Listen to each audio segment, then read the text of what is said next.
Well, it's about 7:30. I think it's time to go test out that griddle and make some breakfast.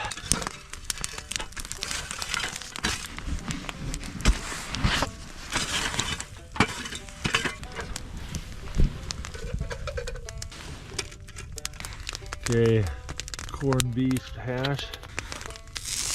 Oh, it's so frozen.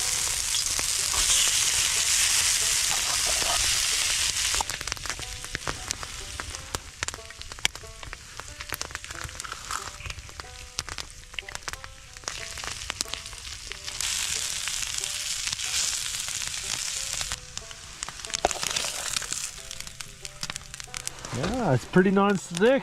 Slid right off.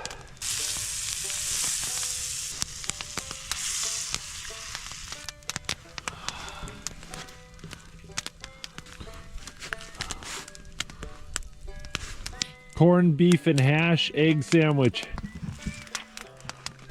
Mmm. Oh, that is so good. Tell you what, that little skillet worked really well. Pretty easy to make too.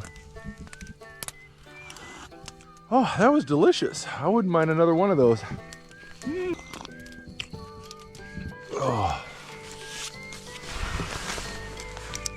Tell you, that was a good meal. I'm definitely gonna have to do that one again. But I think it's time to get packed up. I'm gonna try to get home by 12, and I've got a long way to drive to get there. So I think I better not wait for the sun to come up.